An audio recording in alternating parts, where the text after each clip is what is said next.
With me now in the studio is Richard Walker, our chief international editor. Nice to see you, Richard. Von der Leyen is expected to give a speech now at a time when the European Union is fragile. We could say that certainly.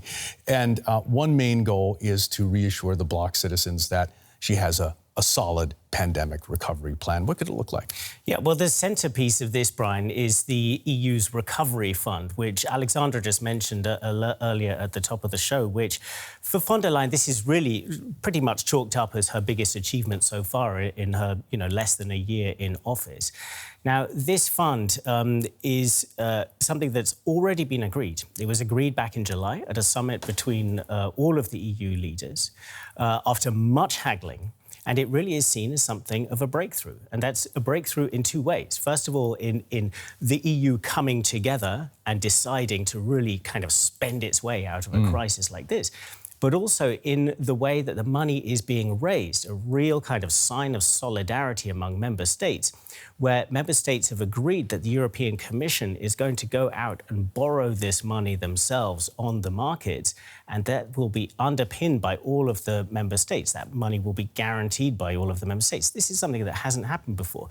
So I think she will be presenting that as something like the European Union came together, looked to the future when dealing with the economic fallout from the pandemic, and now it's time to look to the future and think about what are we going to do with that fund. There is still some resistance, though, to taking on this level of debt, to the collective debt. But is it a done deal that every nation is behind this right now? Yeah, I mean, it was a hard slog to get to that deal, but that deal now stands, and it was certainly unpopular with some of the smaller northern European states, is the shorthand for them, states that prefer not to borrow too much money, but they did sign up to this.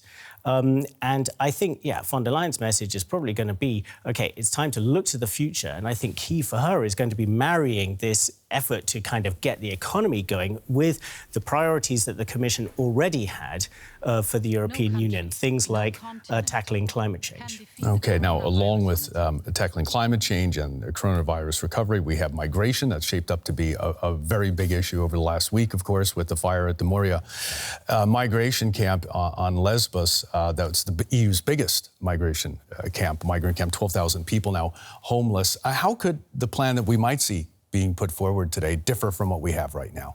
Yeah, well, I mean, it is really striking, isn't it, how something like migration that has been on the back burner for a long time, there was an intense crisis in 2015, but it's kind of slipped back down the agenda. It takes an event like this fire, to whack it back to the top of the agenda.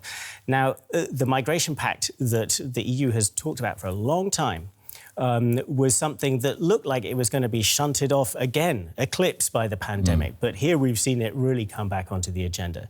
Now, the plan was due to be announced on the 30th of September. They've now pulled that back a week to next week. Ursula von der Leyen will be talking about it today, but we don't expect her to go into detail. But the challenge, the reason that they've never managed to get through to an agreement on this is that it is such a difficult topic. Migration is one of the politically hottest potatoes that Europe faces. And the key nut to crack. And there's very little consensus still on the issue. When you look at Hungary, Poland, exactly, the Czech Republic, we're getting live pictures right now, and I believe that is von der Leyen right there. The Commission President just sat down with the pink top, waiting for her. We're expecting to hear first from the EU Parliament President, David Sassoli. He's an Italian parliamentarian. There he is right now. He's addressing the Parliament. First, he'll be making some initial comments and opening the session. After that, we'll be hearing from von der Leyen. Richard, in terms of migration, when we look at this issue, you said it was on the back burner. It's very much front and center after this fire. It has, as well as taking on all this debt, been another issue that's made the European Union so fragile in terms of developing a common policy. What are the big sticking points moving forward with migration, regardless of what we hear from von der Leyen? Well, I think that this tough nut that they've failed to crack so far is is what really the supporters of some EU-wide migration pact really want, which is basically a kind of protocol for distributing refugees among EU member states according to the size of their economy and the size of their population. Now, particularly the Central and Eastern European countries, this group called the Visegrad 4, are opposed to that. They say that they don't want to be taking in large amounts of migrants. Now, the question is, can the Commission come up with some kind of plan that gets them on board, either persuading them to say, all right, we will sign up to that sort of thing, or kind of coming up with some other solution? And this is something that has been hinted at in the past. OK, we'll see if that comes up. We're going to go to the speech right now in Brussels from the Commission President. Over the last 6 months, Europeans have really shown this strength of spirit. We have seen this with the care workers who moved into care homes to look after those who were ill and elderly. We saw this with the doctors and nurses who became family members for those who were breathing their last breath. The frontline workers who day and night, week after week, took risks so we didn't have to. Their empathy, their courage, and their sense of duty is an inspiration to us all. And I would like to begin this speech by paying tribute to them.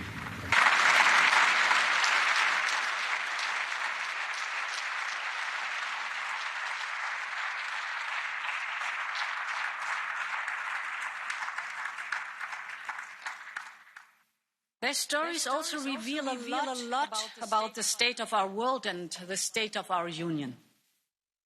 They show the power of humanity and the sense of mourning which will live long in our society. And they expose to us the fragility all around us.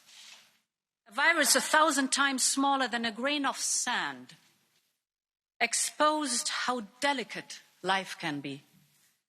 It laid bare the strains on our health systems and the limits of a model that values wealth above well-being. It brought into sharper focus the planetary fragility that we see every day through melting glaciers, burning forests, and now through global pandemics. It changed the way we behave and communicate, keeping our arms at length and our faces behind masks. It showed us just how fragile our community of values really is and how quickly it can be called into questions around the world and even here in our union. But people want to move out of this corona world, out of this fragility, out of this uncertainty. They are ready for change, and they are ready to move on. And this is the moment for Europe to lead the way from this fragility towards a new vitality. And that is what I want to talk about today. Honourable members, I say this because in the last month we have rediscovered the value of what we hold in common. As individuals, we have all sacrificed a piece of our personal liberty for the safety of others. And as a union, we all shared a part of our sovereignty for the common good. We turned fear and division between member states into confidence in our union. We showed that it is possible and what is possible when we trust each other and we trust the European institutions. And with all of that, we choose to not only repair and recover for the here and now, but to shape a better world, a better way of living for the world of tomorrow. And this is Next Generation EU. This is our opportunity to make change happen by design and not by disaster or by diktat from others in the world. To emerge stronger by creating opportunities for the world of tomorrow and not just building contingencies for the world of yesterday. We have everything we need to make this happen. We have shaken off the old excuses and home comforts. We have the vision. We have a plan. We have the investment. It is now time to get to work. This morning, I've sent a letter of intent to President Sassoli and Chancellor Merkel on behalf of the German presidency, outlining the Commission's plan for the year ahead. I will not present every initiative today, but I want to touch on what our Union must focus on in the next 12 months. Honourable members, the people of Europe are still suffering. It is a period of profound anxiety for millions who are concerned about the health of their families, the future of their jobs, or simply getting through till the end of the month. The pandemic and the uncertainty that goes with it is not over, and the recovery is still in its early stage. So our first priority is to pull each other through this and to be there for those that need it. And thanks to our unique social market economy, Europe can do just that. It is above all a human economy that protects us against the great risks of life, illness, ill fortune, unemployment, and poverty.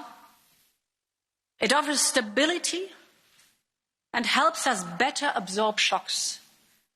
It creates opportunities and prosperity by promoting innovation, growth, and fair competition. Never before has that enduring promise of protection, stability, and opportunity been more important than it is today. Allow me to explain why. First, Europe must continue to protect lives and livelihoods. This is all the more important in the middle of a pandemic that shows no sign of running out of steam or intensity. We know how quickly numbers can spiral out of control. So we must continue to handle this pandemic with extreme care, responsibility, and unity. In the last 6 months, our health systems and workers have produced miracles. Every country has worked to do its best for its citizens, and Europe has done more together than ever before. When the member states closed borders, we created green lanes for goods. When more than 600,000 European citizens were stranded all over the world, the EU brought them back home. When some countries introduced export bans for critical medical goods, we stopped that and ensured that critical medical goods should go where it was needed. We worked with the European industry to increase the production of masks, of gloves, of tests, of ventilators. Our civil protection mechanism ensured that doctors from Romania could treat patients in Italy, or that Latvia could send masks to its Baltic neighbours. And we achieved all that without having full competencies. So for me, it is crystal clear. We need to build a stronger European health union. It is time to do that.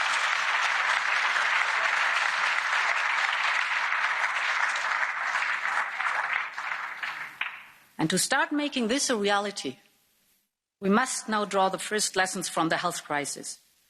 We need to make our new EU for Health programme future-proof. And this is why I had proposed to increase funding, and I'm grateful that this Parliament is ready to fight for more funding and remedy the cuts made by the European Council. And we need to strengthen our crisis preparedness and management of cross-border health issues. As a first step, we will propose to reinforce and empower the European Medicines Agency and ECDC, our Centre for Disease Prevention and Control. As a second step, we will build a European BARDA, an agency for biomedical advanced research and development. This new agency will support our capacity and readiness to respond to cross-border threats and emergencies, whether of natural or deliberate origin. We need strategic stockpiling to address supply chain dependencies, notably for pharmaceutical goods. And as a third step, it is clearer than ever that we must discuss the question of health competencies. And I think it is a noble and urgent task to do this for the conference on the future of Europe.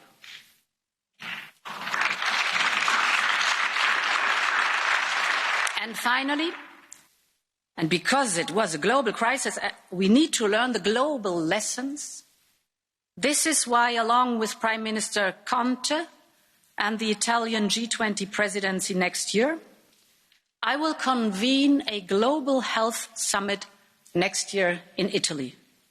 This will show Europeans that our union is there to protect them all. And this is exactly what we have done when it comes to workers. When I took office, I vowed to create an instrument to protect workers and businesses from external shocks. Because I knew from my experience as a Minister for Labour and Social Affairs that these schemes work. They keep people in jobs. They keep the skills in the companies. And, of course, they keep the SMEs in business. These SMEs are the motor of our economy, and they will be the engine of our recovery. And this is why the Commission created the SURE programme. And I want to thank this House for working on it in record time. If Europe has so far avoided mass unemployment seen elsewhere, it is thanks in large part to the fact that around 40 million people applied for short-time work schemes. The speed and the unity of purpose means that 16 countries will soon receive almost 90 billion euros from SURE to support workers and companies. From Lithuania to Spain, it will give peace of mind to families who need that income to put food on the table or to pay the rent. And it will help protect millions of jobs, incomes and companies right across our union. This is real European solidarity in action. And it reflects the fact that in our union the dignity of work must be sacred. But the truth is that for too many people, work no longer pays. Dumping wages destroys the dignity of work, penalizes the entrepreneur who pays decent wages, and distorts fair competition in the single market. And this has to stop. And this is why the Commission will put forward a legal proposal to support member states to set up a framework for minimum wages. Everyone must have access. Everyone must have access to minimum wages, either through collective bargaining or through statutory minimum wages. I am a strong advocate of collective bargaining, and the proposal will fully respect national competences and traditions. We have seen in many member states that introduced collectively bargained minimum wages how a well-negotiated minimum wage secures jobs and creates fairness, both for the workers and for the companies who really value them. So, honourable members, minimum wages work, and it is time that work paid.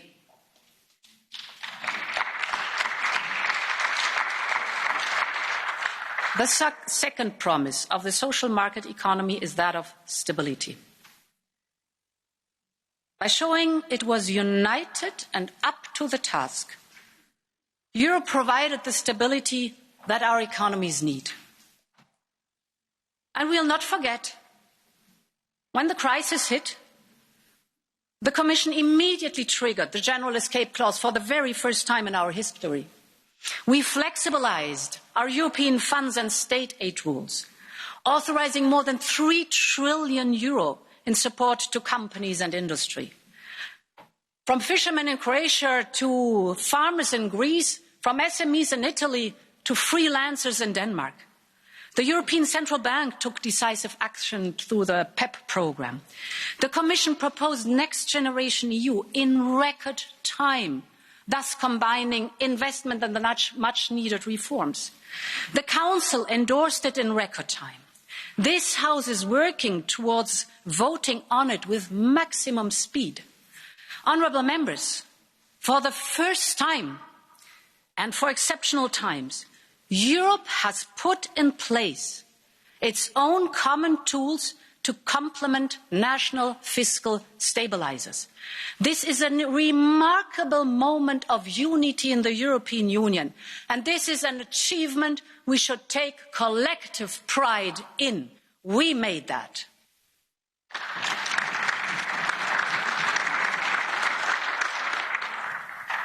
And now it's time to hold our course. We have all seen the forecasts. We can expect our economies to start moving again after a 12% drop in GDP in the second quarter. But as the virus lingers, so does the uncertainty here in Europe and around the world. So this is definitely not the time to withdraw support. Our economies need continued policy support, and a delicate balance will need to be struck between providing financial support and ensuring fiscal sustainability. In the longer term, there is no greater way to stability and competitiveness than through a stronger economic and monetary union.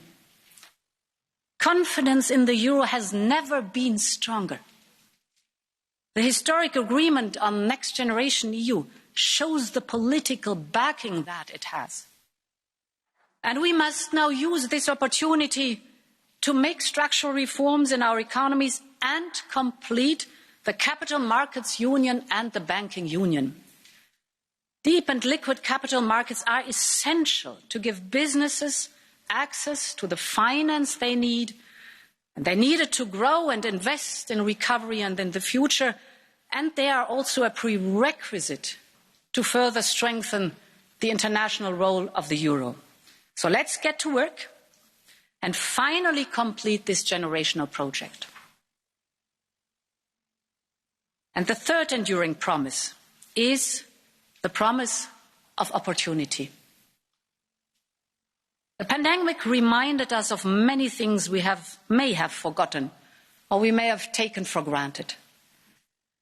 We were reminded how linked our economies are and how crucial a fully functioning single market is to our prosperity and to the way we do things. The single market is all about opportunity. Opportunity for consumers to get value for money, opportunities for a company to sell everywhere in Europe, and opportunities for the industry to drive global competitiveness. And for all of us, it is about the opportunity to make the most of the freedoms we cherish as Europeans. It gives our companies the scale they need to prosper and the safe haven for them in times of troubles. We rely on it every day to make our lives easier, and it is crucial for managing the crisis and recovering our strength. So let's give it a boost. We must tear down the barriers of the single market. We must cut red tape. We must step up implementation and enforcement, and we must restore the 4 freedoms in full and as fast as possible. The linchpin of this is a fully functioning Schengen area of free movement. And we will work with Parliament and Member States to bring this high up on our political agenda, and we will propose a new strategy for the future of Schengen. Based on this strong internal market, the European industry has long powered our economy, providing a stable living for millions and creating the social hubs around which our communities are built. We presented a new industry strategy in March to ensure industry could lead the twin green and digital transition. The last 6 months have only accelerated that transformation at a time when the global competitive landscape is fundamentally changing. Us too, we have to keep up.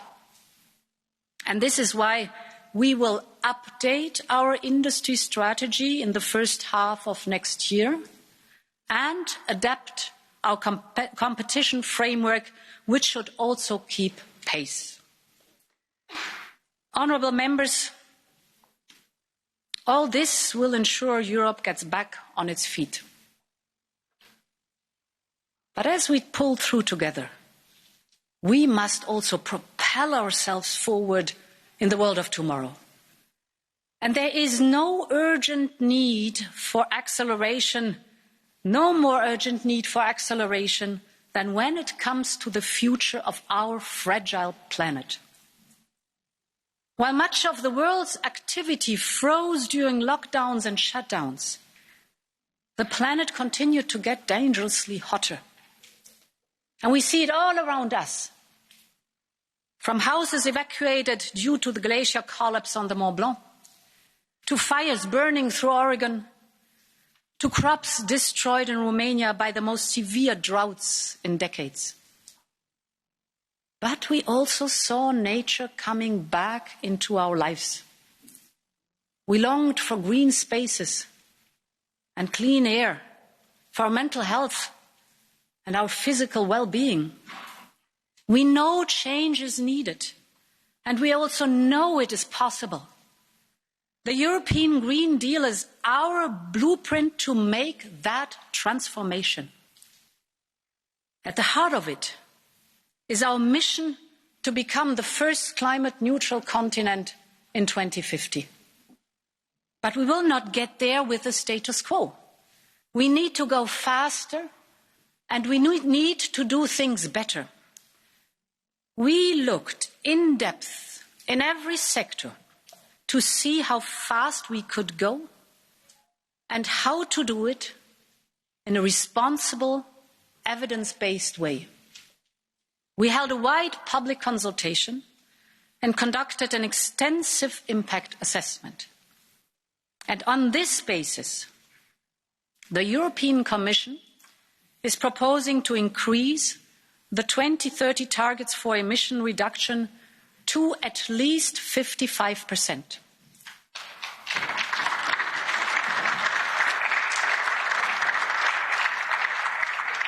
I recognize that this increase from 40 to 55 is too much for some and not enough for others. But our impact assessment clearly shows that our economy and industry can manage this, and they want it. Just yesterday, 170 business leaders and investors, from SMEs to some of the world's biggest companies, wrote to me calling on Europe to set a target at least at 55%.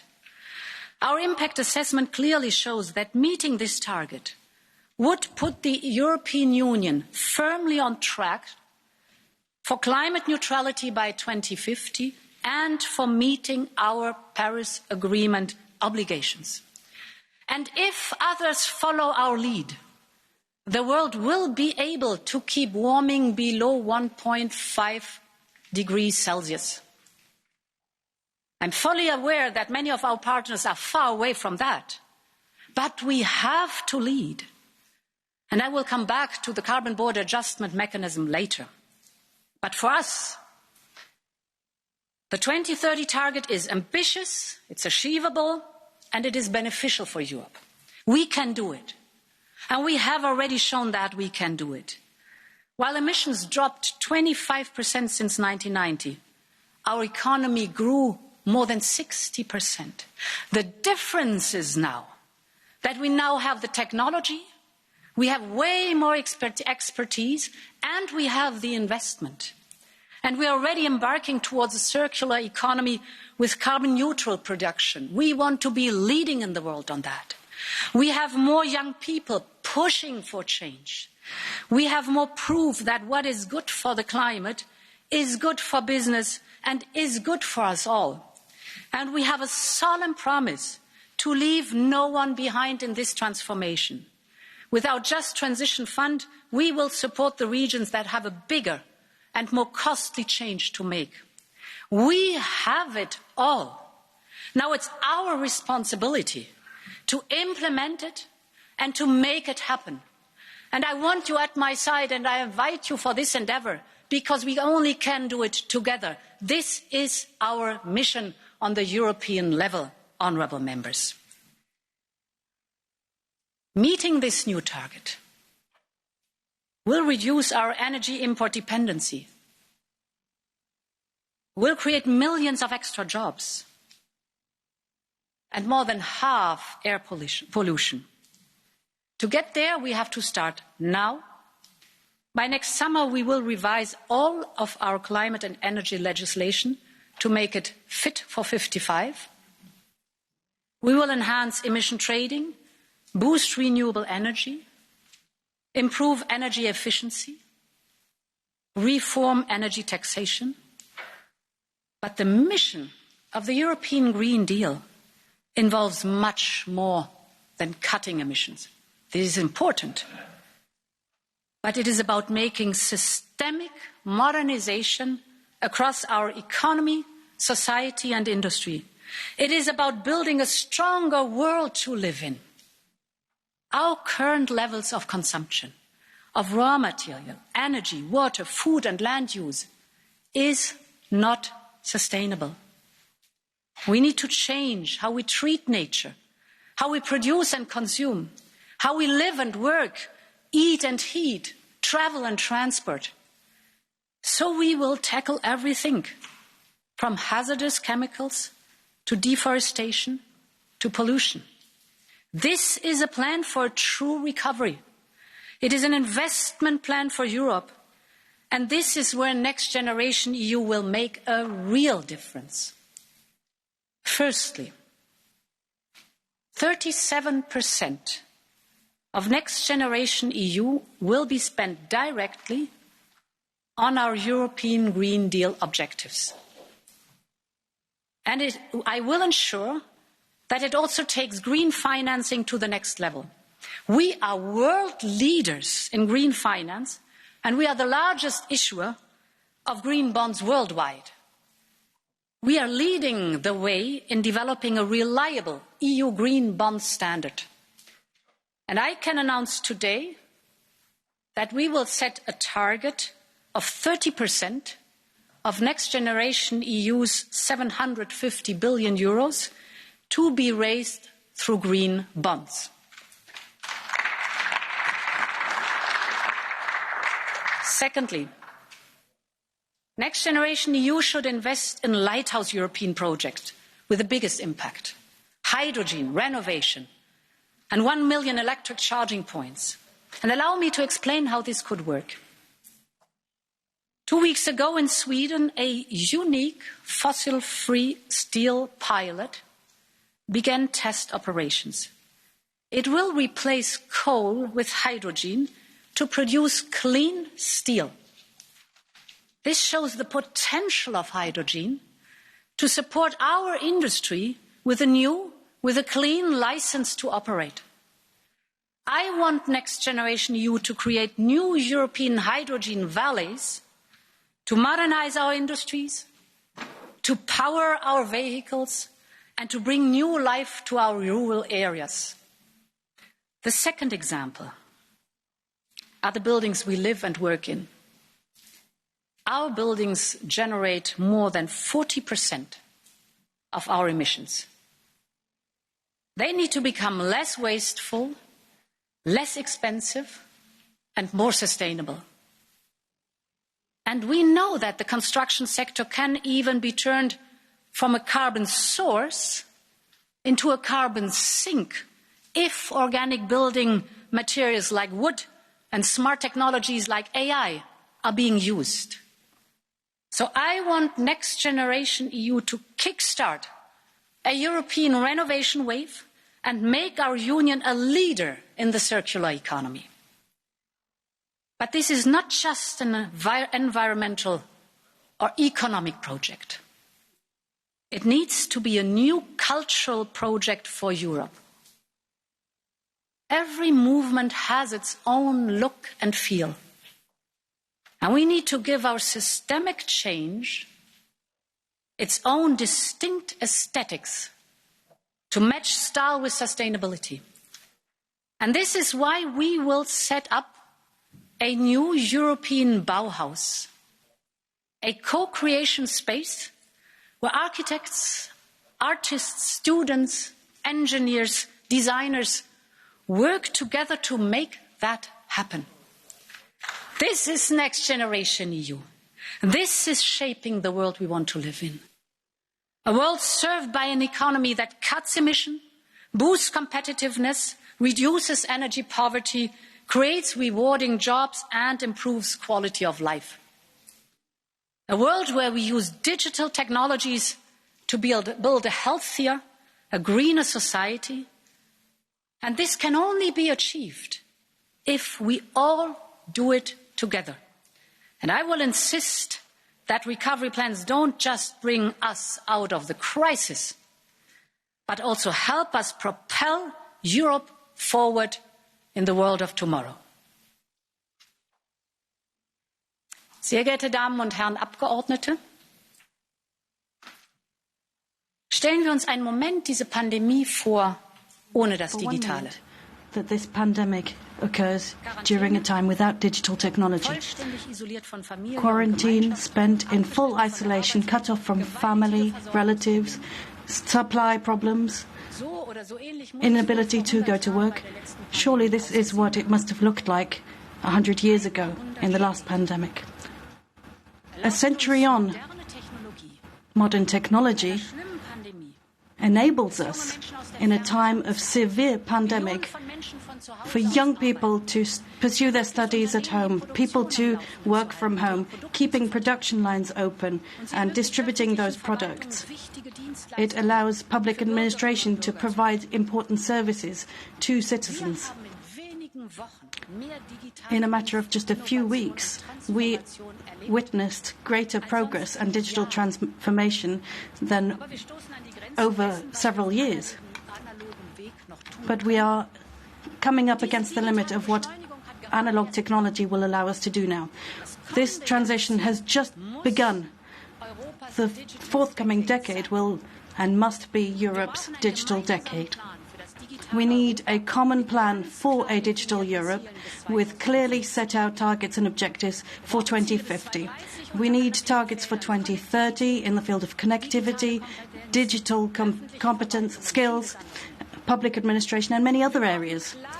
We also need clear principles: the right to privacy, the right to access, freedom of expression, the free flow of data and cybersecurity. In order to achieve all this, Europe must take a leadership role, or else it will be following others who will be setting the standards for us. This is why quick and decisive action is needed so badly now. There are 3 areas that we, I believe, must focus on. First of all, data. When it comes to personal data, B2C, business to consumer, Europe was too slow and has had to follow others. This must not happen again with industrial data.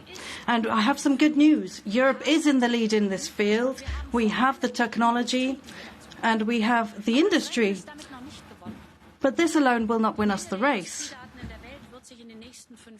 The quantity of industrial data will multiply fourfold over the next 5 years, and that will bring with it opportunities. So now is the time to allow businesses, startups, SMEs to fully exploit the potential. Industrial data is invaluable when it comes to developing new products and new services. However, the reality looks very different. 80% of industrial data that are gathered and collected never get put to any use, which is a huge waste. A true data economy would be a powerful driver for innovation, however.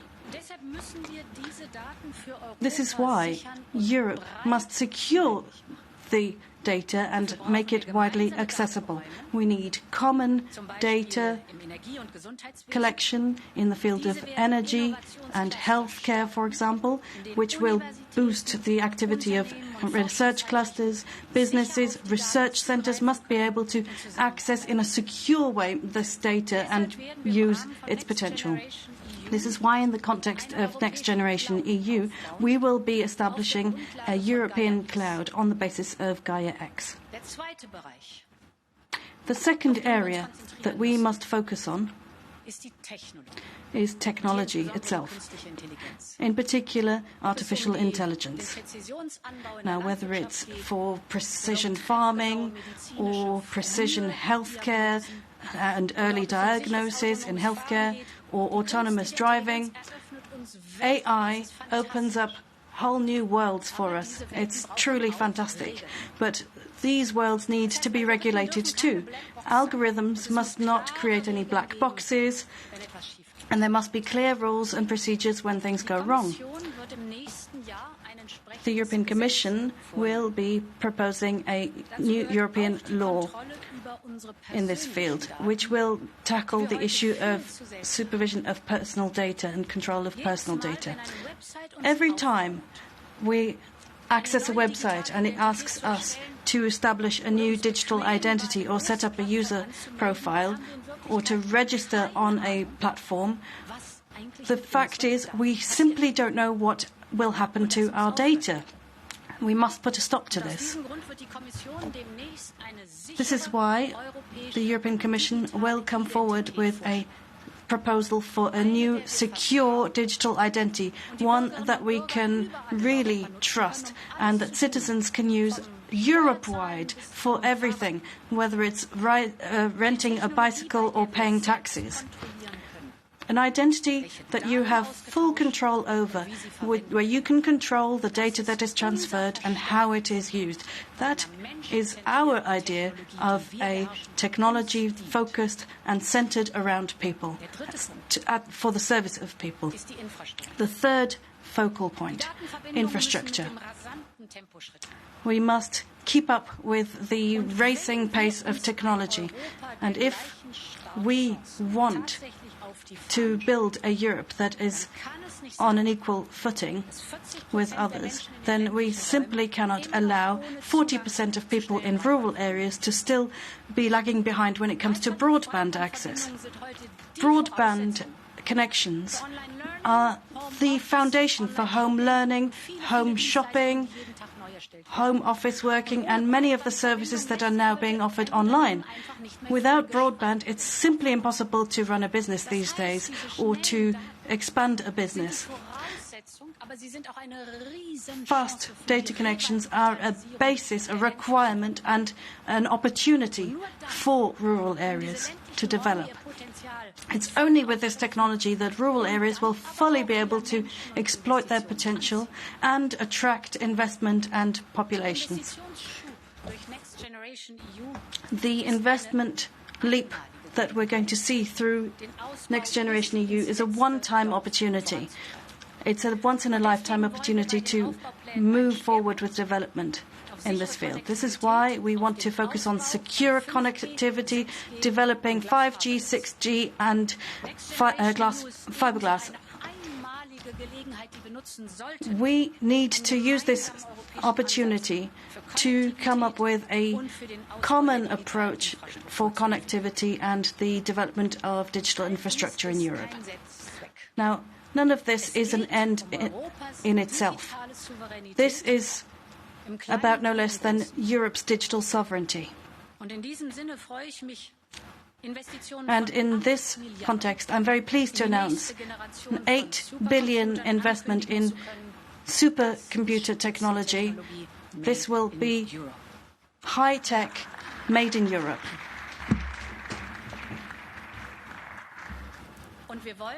And we wish for European industry to be able to develop its own driver for investment in digital economy, one that will allow us to use data in a way that is energy efficient and secure. All this and more, for me, really is part of this digital Europe. Honourable members, if we really press on the accelerator pedal now, we must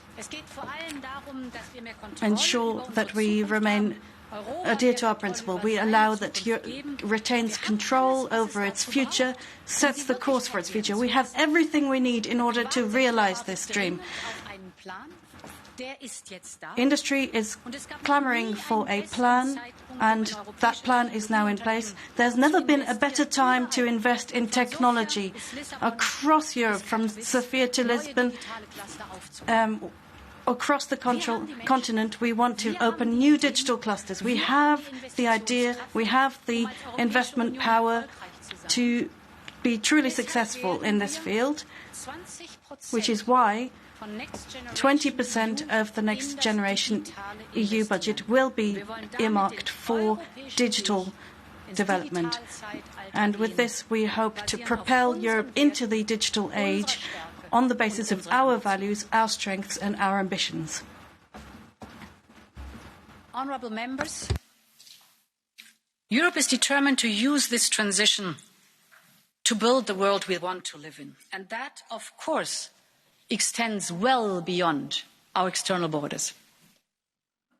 The pandemic has simultaneously shown both the fragility of the global system and the importance of cooperation to tackle collective change.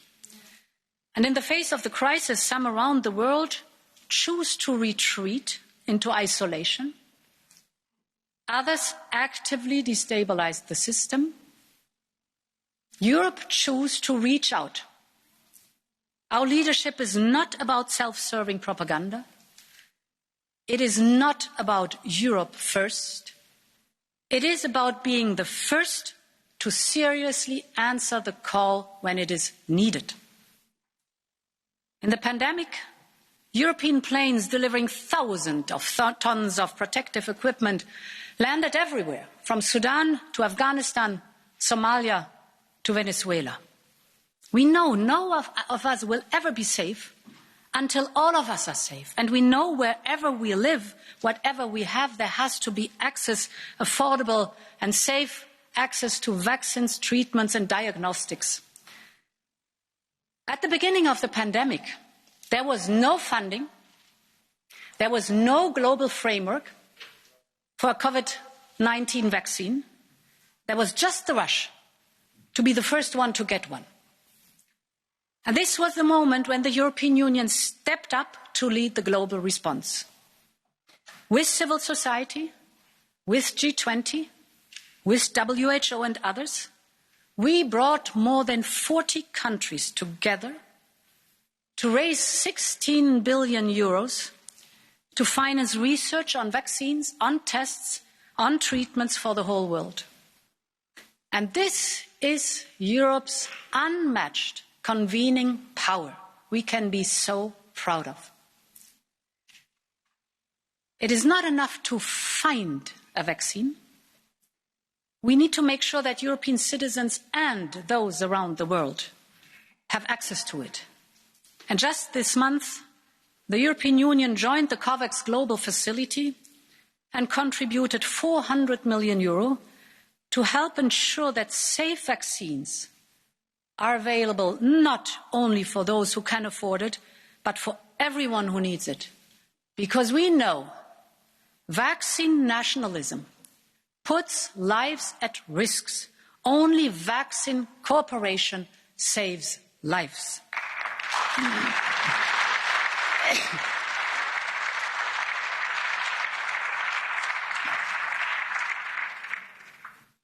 Honourable members, we are firm believers in the strength and value of cooperating in international bodies. It is with a strong United Nations that we can find long-term solutions for crises like Libya and Syria. It is with a strong World Health Organization that we can better prepare and respond to global pandemics or local outbreaks, be it Corona or Ebola. And it is with a strong World Trade Organization that we can ensure fair competition for all. But the truth is also that the need to revitalize and to reform the multilateral system has never been so urgent. Our global system has grown into a creeping paralysis. Major powers are either pulling out or they're taking the institutions hostage for their own interests. And neither road will lead anywhere. Yes, we need change, but we need change by design and not by destruction of our international system.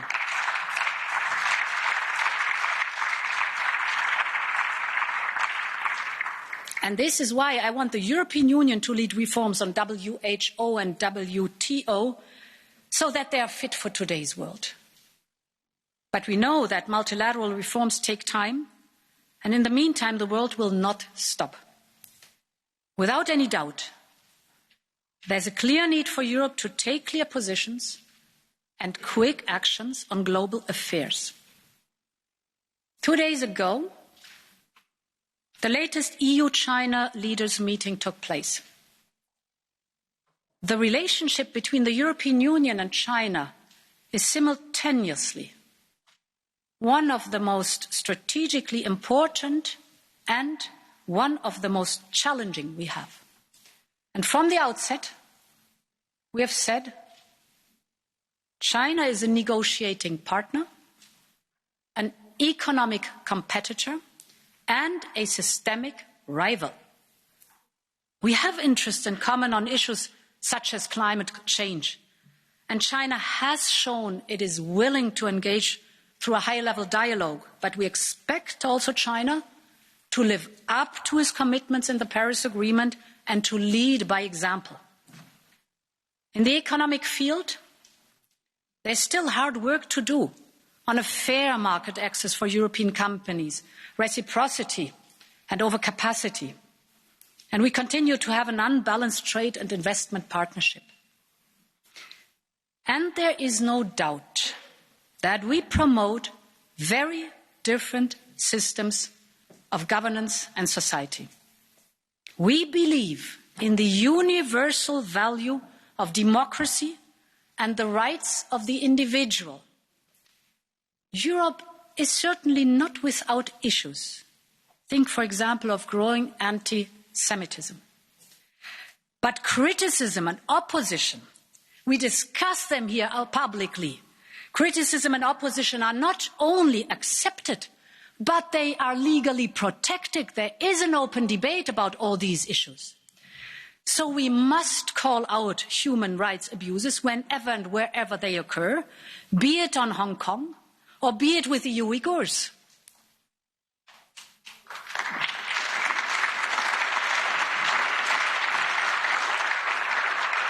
But what holds us back?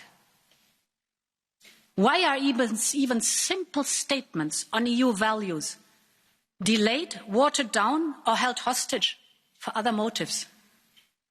When member states say Europe is too slow, I say be courageous and finally move to qualified majority voting, at least on human rights and sanctions implementation.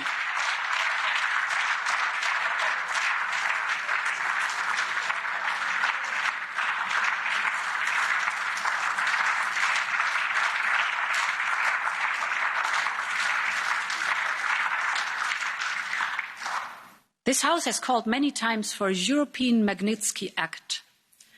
And I can announce that we will now come forward with a proposal. We need to complete our toolbox.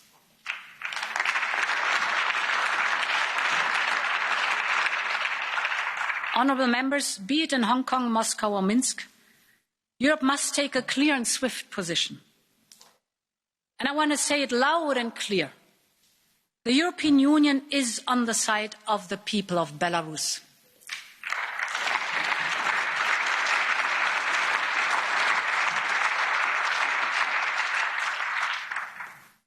We have all been moved by the immense courage of those peacefully gathering in the Independence Square or taking part in the Fearless Women's March. The elections that brought them into the streets were neither free nor fair. And the brutal response by the government ever since has been shameful. The people of Belarus must be free to decide their own future for themselves. They are not pieces on someone else's chessboard.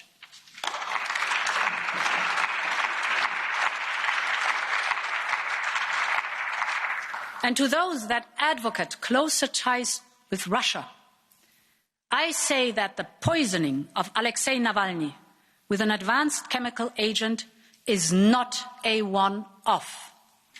We have seen the pattern in Georgia and in Ukraine, in Syria and Salisbury, and in election meddling around the world. And this pattern is not changing, and no pipeline will change that.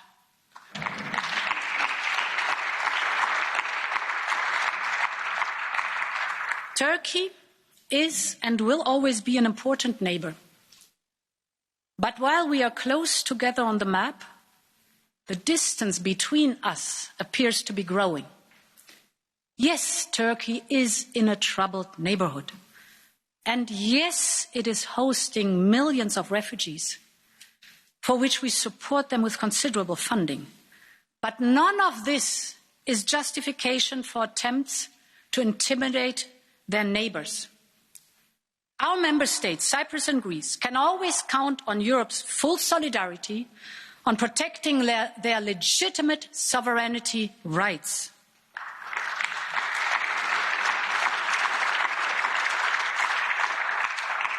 De-escalation in the Eastern Mediterranean is in our mutual interest.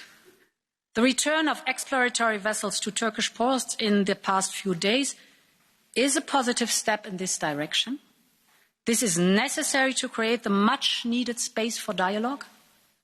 Refraining from unilateral actions and resuming talks in good faith is the only path forward, the only path to stability and lasting solutions. Honourable members, as well as responding more assertively to global events, Europe must deepen and refine its partnerships with its friends and allies. And this starts with revitalising our most enduring partnerships. We might not always agree with recent decisions of the White House, but we will always cherish the transatlantic alliance based on shared values and history and an unbreakable bond between our people. So what may happen later this year, we are ready to build a new transatlantic agenda to strengthen our bilateral partnership, be it on trade, on tech or taxation, and we are ready to work together on reforming the international system we built together, jointly with like-minded partners. For our own interests and in the interest of the common good, we need new beginnings with old friends on both sides of the Atlantic and on both sides of the Channel. The scenes in this very room when we held hands and sang goodbye with Auld Lang Syne spoke 1,000 words. And they showed an affection for the British people that will never fade. But with every day that passes, the chances for a timely agreement do start to fade. Negotiations are always difficult, and we are used to that. And the Commission has the best and most experienced negotiator, Michel Barnier, to navigate us through that. But talks have not progressed as we would have wished, and that leaves us very little time. As ever, this House will be the first to know, and it will be the one that has the last say. And I can assure you we will continue to update you thoroughly, just as we did with the withdrawal agreement. This withdrawal agreement took 3 years to negotiate, and we worked relentlessly on it, line by line, word by word, and together we succeeded. And the result guarantees our citizens' rights, financial interests, the integrity of the single market, and crucially, the Good Friday Agreement. And the European Union and the UK jointly agreed it was the best and only way for ensuring peace on the island of Ireland. And we will never backtrack on that. And this agreement has been ratified by this House and by the House of Commons. It cannot be unilaterally changed, disregarded or disapplied. This is a matter of law and trust and good faith.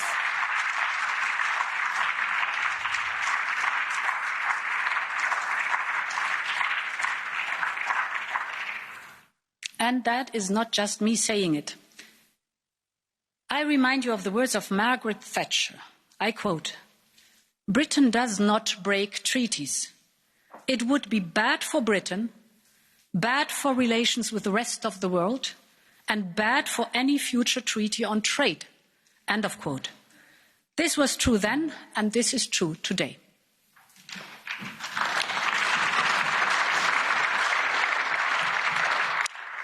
Trust is the foundation of any strong partnership. And Europe will always be ready to build strong partnerships with our closest neighbours. This starts with the Western Balkans. The decision 6 months ago to open accession negotiations with Albania and North Macedonia was truly historical. Indeed, the future of the whole region lies in the European Union. We share the same history. We share the same destiny. The Western Balkans are part of Europe, and they are not just a stopover on the Silk Road. We will soon present an economic recovery package for the Western Balkans, focusing on a number of regional investment initiatives. And we will be there for the Eastern Partnership countries and our partners in the Southern neighbourhood to help create jobs and kickstart their economies. When I came into office, I chose for the very first trip outside the European Union to visit the African Union, and it was a natural choice. It was a natural choice, and it was a very clear message, because we are not just neighbours, but we are natural partners.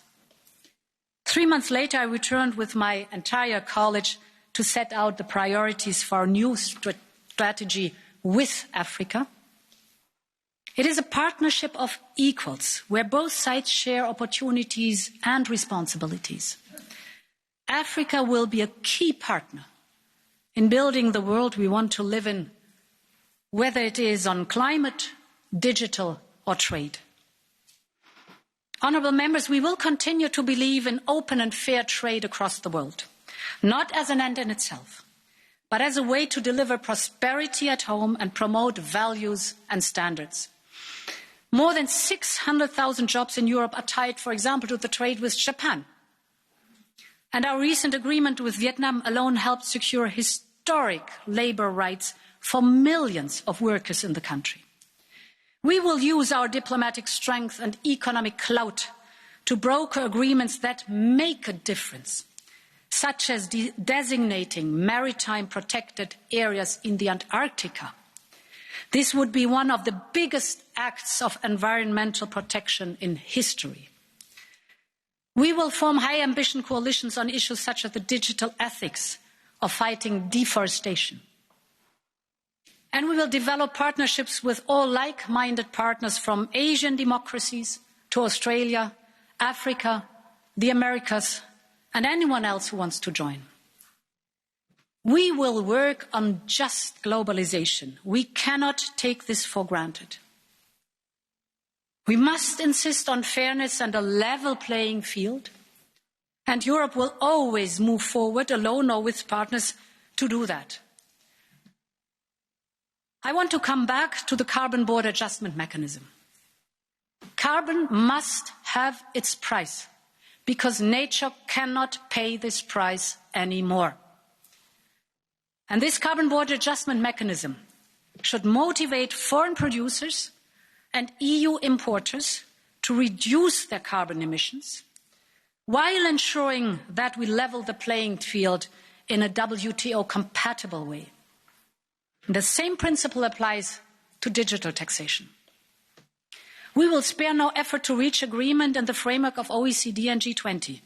But let there be no doubt, should an agreement fall short of a fair tax system that provides long-term sustainable revenues, Europe will come forward with a proposal early next year. I want Europe to be a global advocate for that. Honourable members, if Europe is to play a vital role in the world, it must also create new vitality inside. And to move forward, we must now overcome the differences that held us back. The historic agreement on Next Generation EU shows that it can be done. And the speed with which we took decisions on fiscal rules, state aid or SURE, all this shows it can be done. So let's do it. Migration is an issue that has been discussed long enough. Migration has always been a fact for Europe, and it will always be. Throughout centuries, it has defined our societies, it has enriched our cultures, and it has shaped many of our lives. And this will always be the case. As we all know, the 2015 migration crisis caused many deep divisions between member states, with some of those scars still healing today. A lot has been done since, but a lot is still missing. If we are all ready to make compromises without compromising on our principles, we can find a solution. Next week, the Commission will put forward its pact on migration. We will take a human and humane approach.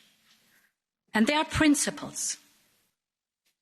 Saving lives at sea is not optional.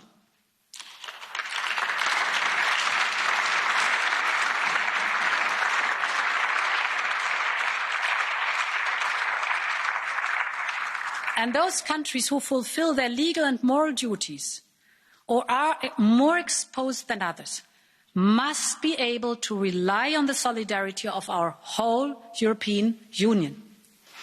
We will ensure a closer link between asylum and return. We have to make a clear distinction between those who have the right to stay and those who do not. We will take action to fight smugglers, strengthen external borders, deepen external partnerships, and create legal pathways. And we will make sure that people who have the right to stay are integrated and made to feel welcome. They have a future to build and skills, energy and talent. I think of Swat,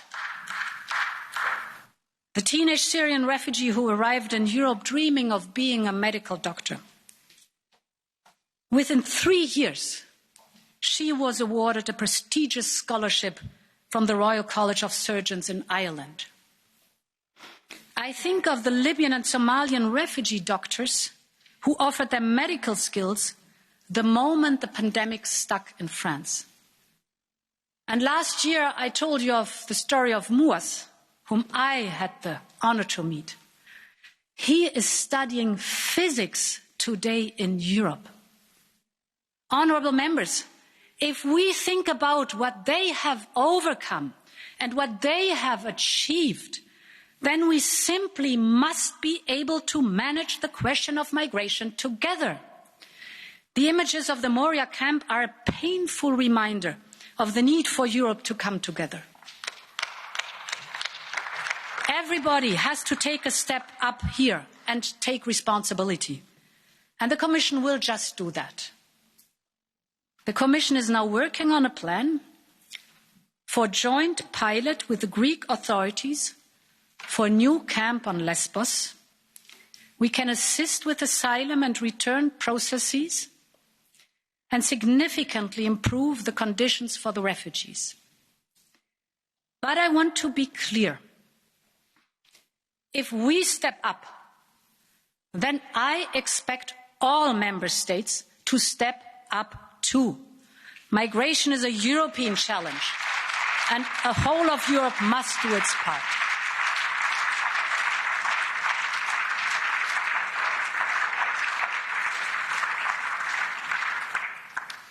We must rebuild the trust among us and move forward together. And this trust is at the very heart of our union and the way we do things together. It is anchored in our founding values, our democracies, and in our community of law, as Walter Hallstein used to say. This is not an abstract term. The rule of law helps protect people from the rule of the powerful. It is the guarantor of our most basics of everyday rights and freedoms.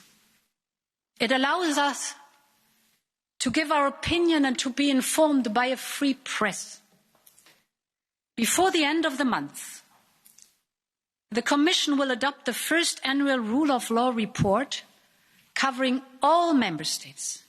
It is a preventive tool for early detection of challenges and for finding solutions. I want this to be a starting point for Commission, Parliament and Member States to ensure there is no backsliding. The Commission attaches the highest importance to the rule of law. And this is why we will ensure that money from our budget and Next Generation EU is protected against any kind of fraud, corruption or conflict of interest. This is non-negotiable. But the last months have also reminded us how fragile it can be. We have a duty to always be vigilant, to care and nurture for the rule of law, and breaches of the rule of law cannot be tolerated. I will continue to defend it and the integrity of our European institutions, be it about the primacy of European law, the freedom of the press, the independence of the judiciary, or the sale of golden passports. European values are not for sale.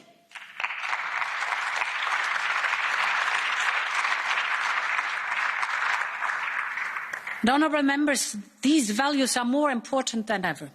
I say that because when I think of the State of the Union, I am reminded of the words of John Hume, one of the great Europeans who sadly passed away this year. If so many people live in peace today on the island of Ireland, it is in large part because of his unwavering belief in humanity and conflict resolution. He used to say that conflict was about difference and that peace was about respect for difference. And as he so rightly reminded this House in 1998, and I quote, "The European visionaries decided that difference is not a threat. Difference is natural. Difference is the essence of humanity." End of quote. And these words are just as important today as they ever have been. Because when I look around, we ask ourselves, where is the essence of humanity when 3 children in Wisconsin watch their father shot by the police while they sit in the car? Where is the essence of humanity when anti-Semitic carnival costumes openly parade in our streets?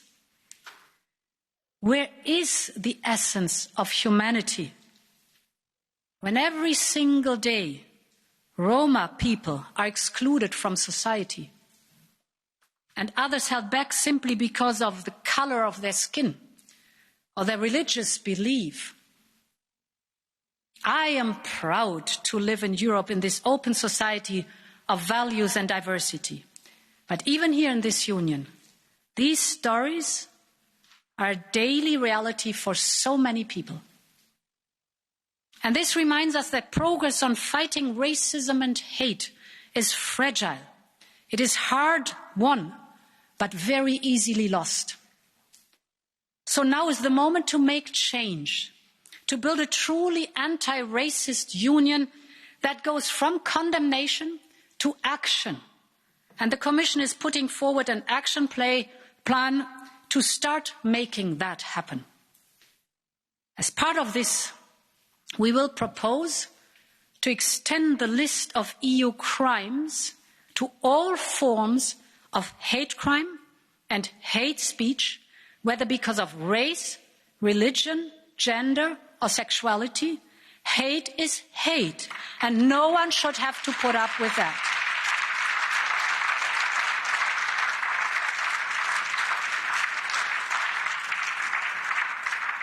We will strengthen our racial inequality laws where there are gaps. We will use our budget to address discrimination in areas such as employment, housing, or healthcare. We will get tougher on enforcement when implementation lags behind. Because in this union, fighting racism will never be optional. We will improve education and knowledge on the historical, cultural causes of racism. We will tackle unconscious bias that exists in people, in institutions, well, yes, and even in algorithms. And we will appoint the Commission's first ever anti-racism coordinator to keep this at the top of our agenda and to work directly with people, civil society, and institutions. Honourable members, I will not rest when it comes to building a union of equality. A union where you can be who you are and love who you want, without fear and recrimination.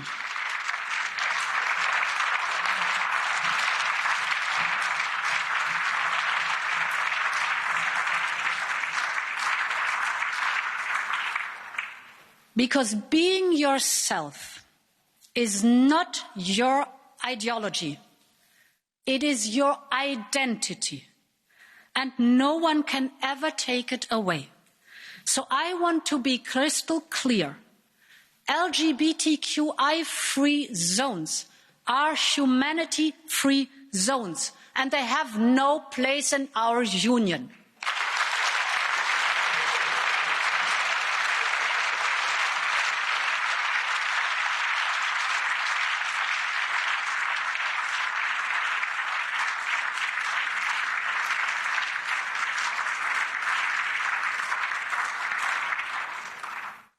And to make sure that we support the whole community, the Commission will soon put forward a strategy to strengthen LGBTQI rights. As part of this, I will also push for mutual recognition of family relations in the EU. Because if you are a parent in one country, you are, of course, a parent in every country.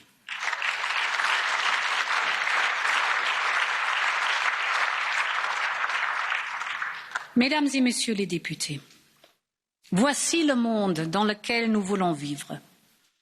Le monde où nous sommes unis are united in diversity and adversity.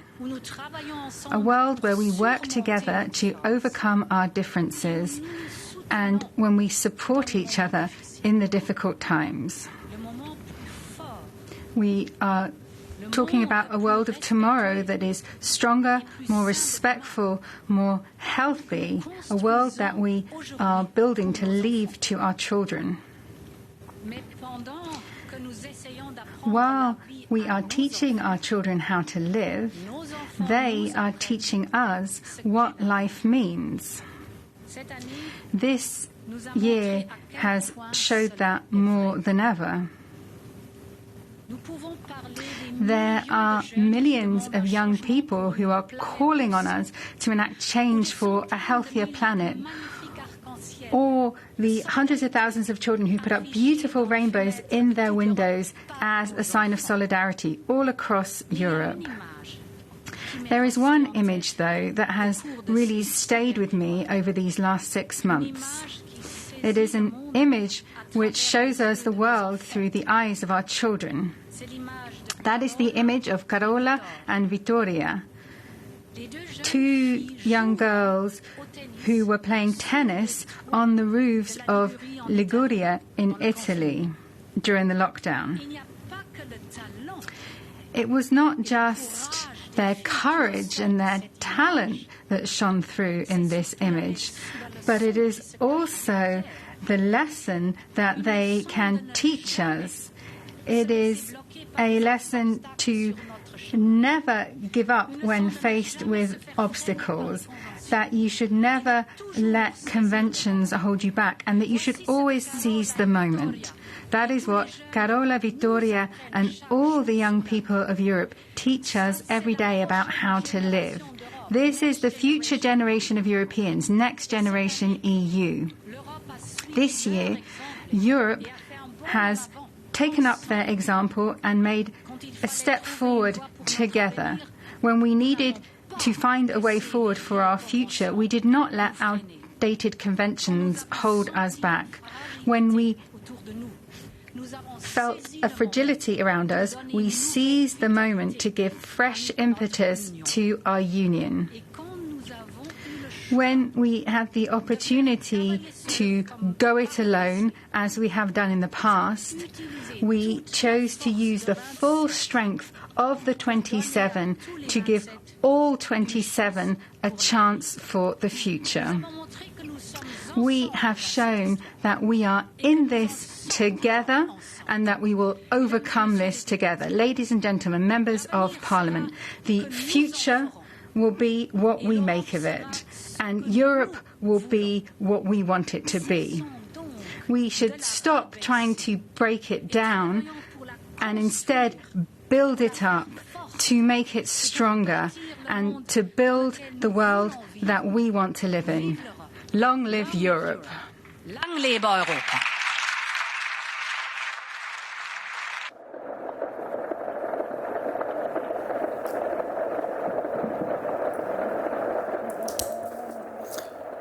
You're with DW News live from Berlin. You're getting live coverage right now from Brussels, where in a wide-ranging speech hitting on numerous internal and global issues, EU Commission President Ursula von der Leyen has delivered her first State of the Union speech. Recapping some main points for you now. The president touched on the need for the bloc to prepare for future health crises like the coronavirus pandemic. She also highlighted the need for economic stability in the wake of the crisis, urging members to deepen the EU monetary union while also calling for continuing labor reforms.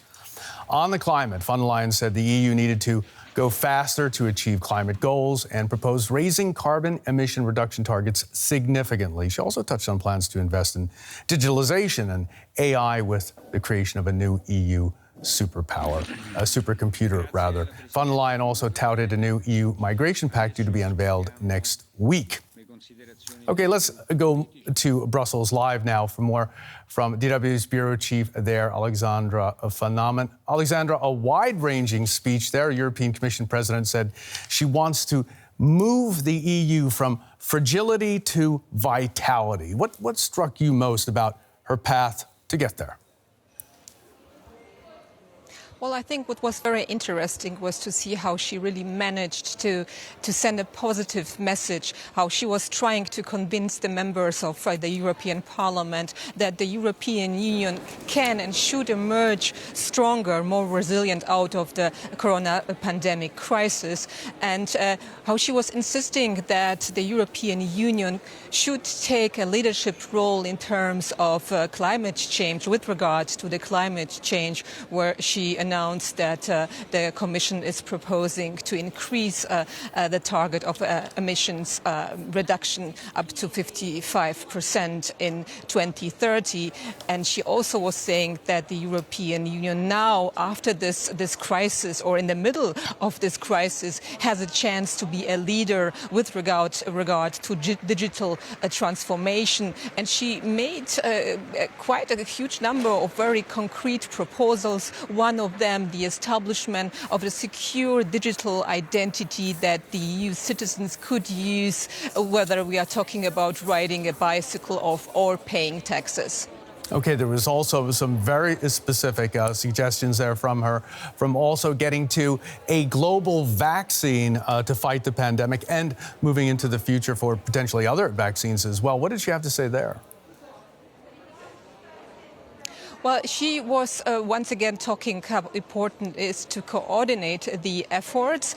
And what I found very interesting, maybe not surprising, but very telling, is that talking about what is important for Europe and how Europe is standing for solidarity, she also mentioned the White House and the US president and his America First policy without mentioning his name. She said that Europe is not about putting Europe first, that Europe is for standing for all nations working together to overcome this coronavirus pandemic. But she was also criticizing the US by saying that there are major forces that are pulling out of international institutions, that are taking those institutions hostage at times where we have to work together and to strengthen international institutions, for example, like the WHO.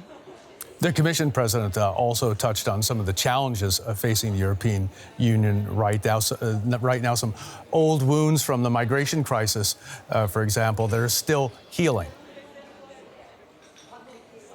Well, that is true. Ursula von der Leyen talked about the refugee crisis. She talked about the situation on the Greek island of Lesbos, what's going on in Moria.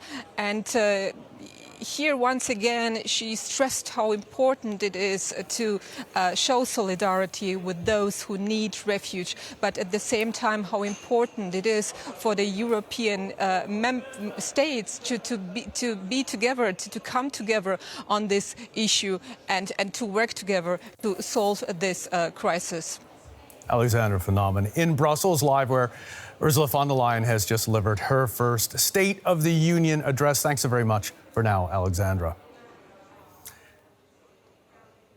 And with me here in the studio, Richard Walker, our chief international editor. Richard, a lot on the plate here. It just went far longer than we expected. She said she wasn't going into details, but we have plenty of them. Ursula von der Leyen saying it's all about European values, strengths, and ambitions. You know, broadly, where does she want to take the European Union? Yeah, I mean, it was striking, wasn't it? We started to look at the clock close to the hour mark, and I think she hit 1 hour and 17 minutes at the end, which three languages, even rivals some of the longest US State of the Union speeches. But I think I would agree with Alexandra, what she just said at the beginning there about trying to present a positive message. While at the beginning of the speech, she acknowledged the kind of trauma that Europe has been going through and is still going through and the anxiety that people feel. I think, a big part of her speech was about projecting confidence. I think a key line that she made early on in the speech that she's saying that this is now the moment to make change happen by design, not by disaster or by diktat from others. So this is like a kind of declaration of, OK, we've got so far so good. We've had some big problems, but we feel like we're fairly on top of the pandemic at the moment. We need to be thinking about the future and also need to be kind of marrying what Europe has learned from the pandemic to the commitments that they already had. And I think maybe the kind of overarching theme that you could say on that front was well-being. Mental health, she also mentioned physical health, economic health. Way beyond that, well-being in the health area, well-being in society and the economy, and well-being for the planet. And I think that was kind of the thread flowing through her speech. Of course, that went through the whole speech, didn't it? Absolutely, It certainly did. Let's take a listen now to that, to von der Leyen on the issue of the coronavirus and how to deal with the pandemic. So for me, it is crystal clear. We need to build a stronger European health union. It is time to do that. And to start making this a reality, we must now draw the first lessons from the health crisis. We need to make our new EU4Health program future-proof. And this is why I had proposed to increase funding, and I'm grateful that this Parliament is ready to fight for more funding and remedy the cuts made by the European Council. A future-proof health plan. How does she want to get there? That is a very ambitious goal. Well, I think that's going to be the question that we pose at almost every step along this speech. You know, you have your theme of well-being, but OK, how do you achieve it? It was interesting how she talked about this, because she talked back about the early stages of the crisis. And I think many people remember in the first few weeks or a couple of months of the crisis, there was a lot of controversy in Europe that countries were going their own way, they were doing their own thing, they were closing their borders, they were holding on to their own kind of protective gear, all of that PPE that the health systems needed. Von der Leyen kind of talked about the moment where Europe really tried to get back on top of that. But she said that she achieved that, and the European Union achieved that despite not having the powers to do so. And that now is the time to start saying, all right, the EU needs to have central powers relating to this health area. And there are some things which were quite specific, like saying that she wants to strengthen bodies like the ECDC, that's the European Centre for Disease Control. So more centralization, and to address issues like there were inadequate stockpiles at the very beginning. Strategic stockpiles. Strategic stockpiles and a global health summit. I found that a very interesting initiative. Yeah, that's something that she wants to hold in Italy next year. She said that she's spoken to the Italian government. Italy, because Italy will be chairing the G20, so the international grouping, next year. But whenever in the European Union you get to a discussion about where the powers are they held by nation states or are they held centrally by the European Union, that is inevitably a huge discussion. People don't like giving up powers. That's the nature of powers. It's going to be very difficult moving forward with this. I mean, there's going to be a lot of discussion necessary at the parliamentary level in Strasbourg, where this was in Brussels, but at the Commission as well. How do you think her proposals are going to go down on the labor front? I mean, it sounded great, you know, a minimum wage for everyone, but couldn't that be disruptive economically in the European Union, where jobs flow to certain regions specifically because the labor rates are lower? Yeah, well, it was interesting that she wasn't calling for a statutory, for a legal minimum wage in every country. She said that she's particularly a fan of collective bargaining. And bear in mind, she's a conservative. I mean, this sounds like kind of social democratic, quite She's from Merkel's CDU party. We have to remember that. Right? Yeah. So she's a conservative. She's not saying that this has to come via kind of legal measures. But she's saying that she wants to see that across the EU. But again, of course, this is now up to individual countries whether they implement that. But, you know, I think there she's using the bully pulpit, effectively, saying that, you know, the pandemic as a whole has proven how successful the European kind of social market economy, which is called a German term, but she applied that kind of more broadly to Europe, can be. And there, the implicit criticism was of the United States. There were a number of implicit criticisms of the United States. Alexandra mentioned one. Yes. But essentially saying, look what happened. I mean, she didn't say this, spell this out, but implicitly, look what happened in the United States. This incredibly precipitous fall in employment, like 8-digit numbers of people suddenly getting unemployment benefit, that has not really happened in the EU because of this short-time working scheme that was brought in on EU level. So essentially that the EU would support going on to kind of cutting workers' hours and subsidising that to the companies. and hailing that as a big success of European solidarity in this crisis. There was another success that Ursula von der Leyen is looking at moving forward. She wants to make the EU the leader in climate change, the battle against climate change and meeting carbon reduction goals, et cetera. Let's take a listen to what the Commission President had to say on that. We need to go faster, and we need to do things better. We looked in depth in every sector to see how fast we could go and how to do it in a responsible, evidence-based way. The European Commission is proposing to increase the 2030 targets for emission reduction to at least 55%. Okay, that is a big change, going from 40 to 55% by the end of the decade. Germany's going to have to lead on that, certainly. Yeah, well, I mean, but she pointed out that only very recently she had received a letter from more than 100 businesses calling for this level of ambition. So she's really framing this as not something that's anti-business or difficult necessarily, but also a huge opportunity. But I think here there were some quite interesting specifics. For instance, talking about how, again, coming back to this idea of kind of marrying getting out of the pandemic and recovering from the pandemic to these long-term goals. So trying to bring together this recovery fund with these green targets. And she says that she wants 37% of the spending from the European Green, from the recovery fund to be on Green Deal goals, and even using green bonds as an investment mechanism to achieve that. So quite interesting specifics there, and it'll be interesting to see what kind of take-up like these green bonds get. That could become the green bonds are going to be a a big question moving forward. Yeah. Richard, thanks so very much for coming in on this. Our Chief International Editor, Richard Walker.